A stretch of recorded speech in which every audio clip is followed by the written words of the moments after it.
بحیثیت ایک سیاسی جماعت اور وفاقی حکومت بحیثیت ایک حکومت کے، وہ سمجھتے ہیں کہ صوبوں کو جو بنانے کا طریقہ کار ہے وہ آئین میں متعین ہے، اور جس طرح وہ آئین میں متعین کیا گیا ہے اس کو جب آپ پڑھیں گے تو آپ کو لگے گا کہ آئین بذات خود یہ چاہتا ہے کہ صوبے بنے ہی نہ، اور اگر بنے تو پھر اس اپنے جس صوبے میں صوبہ بن رہا ہے اس صوبے کی 2/3 میجورٹی سب سے پہلے اسے پاس کرے اس بل کو نئے صوبے بنانے کے،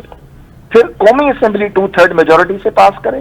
پھر سینٹ 2/3 میجورٹی سے پاس کرے، یعنی صوبائی اسمبلی، قومی اسمبلی اور سینٹ آف پاکستان تینوں الگ الگ طریقے سے اس بل کو 2/3 میجورٹی سے اگر یہ پاس کرتے ہیں تب جا کے وہ صوبہ اس صوبے کے اندر بن سکتا ہے،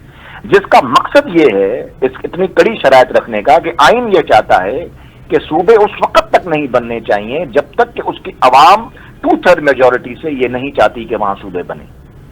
تو پاکستان پیپلز پارٹی نے اسی طریقہ کار کے مطابق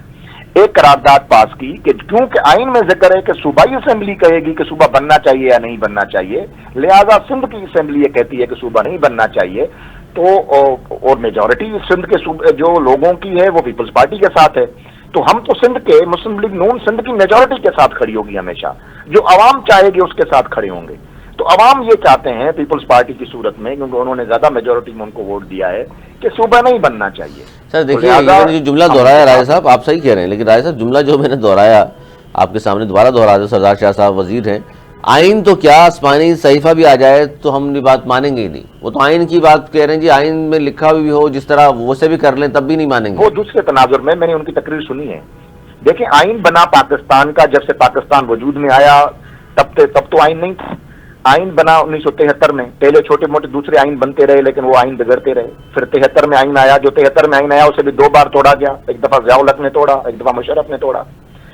تو وہ صحیح کہہ رہے ہیں کہ آئین تو جو ہے وہ بنیادی طور پہ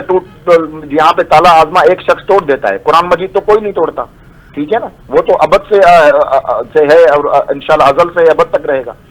تو بنیادی طور پر میں سمجھتا ہوں کہ جو سردار شاہ صاحب یہ کہنا چاہ رہے ہیں وہ سندھ کے لوگوں کی آنکھیں دکھانا چاہ رہے ہیں کہ سندھ کے لوگوں کی آنکھوں میں بڑا غم اور غصہ پایا جاتا ہے اپنی صوبے کی وحدانیت کو لے کر۔ انہوں نے کہا سندھ ماں ہے، سندھ محبوبہ ہے، لوگ اس کو اپنی ماں سمجھتے ہیں، اپنی محبوبہ سمجھتے ہیں، تو اور اس سے محبت یہ کرتے ماں ہیں، ہے محبوبہ، سندھ میں کرتے آپ بھی رہتے ہیں، آپ بھی پھر محبوبہ اور ماں سمجھتے ہوں گے، تو سندھ کو ساری ماں بھی اور محبوبہ سمجھ رہے ہیں، تو پاکستان کو کیا سمجھتے ہیں آپ لوگ؟ میں عرض کروں اسی طرح جس طرح سندھ لوگوں کی ماں ہے، دھرتی ہے، اسی طرح پنجاب کے رہنے والے لوگوں کی ماں اور دھرتی ہے، بلوچستان میں رہنے والوں کی ماں اور دھرتی ہے، کشمیر کی لوگ اپنی دھرتی سے محبت کرتے ہیں، دنیا میں جہاں بھی یہ نیچرل محبت ہے، یہ قدرتی محبت ہے۔ سر ملک کی سر میں تو پاکستان کی سر میں تو پاکستان کی سرزمین کو سر رائے صاحب پاکستان کی سرزمین کو کیوں ماں نہیں سمجھتے، وجہ کیا ہے؟ حضور والا سنے تو صحیح، یہ سردوں میں تقسیم کر دیے ماؤں کو آپ نے کہ جی گھوٹکی کے بعد میری ماں ختم ہو جائے گی، جناب علی سر جی گھوٹکی کے بعد ختم ہو جاتی ہے ماں، پھر وہاں کسی اور کی ماں شروع ہو جائے گی گھوٹکی کے بعد۔ میں جواب دے دوں سر آپ ہی سے پوچھ رہا ہوں۔ میں عرض کروں کہ یہ سب صوبے پھر مل کر اس ملک کو جنم دیتے ہیں جس کا نام پاکستان ہے، اور پھر پاکستان کی سرزمین جو میں سمجھتا ہوں وہ سب کے لیے مقدم ہے، مقدس ہے، اور اس سرزمین اس سے بھی جو محبت ہے، دیکھیں جو شخص اپنے صوبے کی سرزمین اور دھرتی سے محبت نہیں کرے گا وہ وطن عزیز کی دھرتی اور محبت نہیں کر سکتا ہے۔ تو یہ وطن عزیز سے محبت کا تقاضا ہے کہ جہاں رہتے ہو، جو زبان بولتے ہو، جس دریا کا پانی پیتے ہو، اس سے وفا کرو، یہی وطن عزیز سے وفا کا تقاضا ہے۔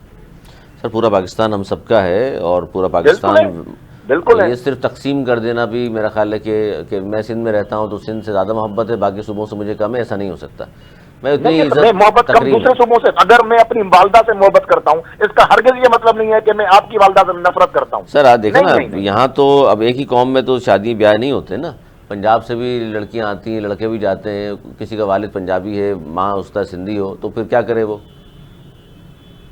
نہیں آپ دیکھیں یہ کوئی شادی کی بات تو ہم نہیں کر رہے ہیں، ایک بات کہہ رہا ہوں، آپ نے تو سر تقسیم کر دیا نا، چلے پاکستان پیپلز پارٹی کے آپ ساتھ کھڑے ہیں۔ اچھا یہ جو بات ہم کر رہے ہیں، کیونکہ یہ اب اس پر بہت سارے سیمینارز بھی ہو رہے ہیں، آپ نے بھی دیکھا ہوگا اس حوالے سے،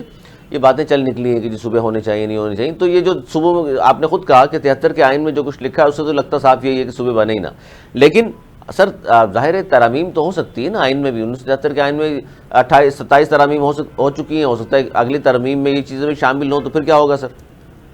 دیکھیں اگلی ترمیم میں بھی ترمیم کا بھی ایک طریقہ کار ہے، ترمیم بھی 2/3 میجورٹی سے آئے گی۔ جو لوگ صوبے بنانا چاہتے ہیں وہ پہلے عوام کے پاس جائیں، 2/3 میجورٹی لے کے آئیں اور صوبے میں آ کے آئین میں ترمیم کریں اور صوبہ بنا لیں۔ اچھا آئین میں ترمیم ہوگی پھر تو یعنی کسی کو اعتراض نہیں ہوگا، یہ کہہ رہے ہیں؟ آئین میں ترمیم ہوگی تب میرے بھائی جب 2/3 میجورٹی چاہے گی۔ اس وقت جو قومی اسمبلی میں 2/3 میجورٹی جو لوگ رکھتے ہیں وہ آئین میں ترمیم کا جو اختیار رکھتے ہیں وہ صوبے نہیں چاہتے۔ یہ اس بات کو آپ کیوں نہیں سمجھ رہے ہیں؟ ٹھیک ہے، نہیں میں اس لیے میری بات پوچھی کیونکہ آپ کو یاد ہوگا آئین میں جب 2/3 میجورٹی لے آئیں، آئین میں لے آئیں گے، اس وقت آئین کی آپ جو بھی آئین میں لکھیں گے وہ پھر آئین مقدس بن جائے گا، اس کے مطابق جو فیصلے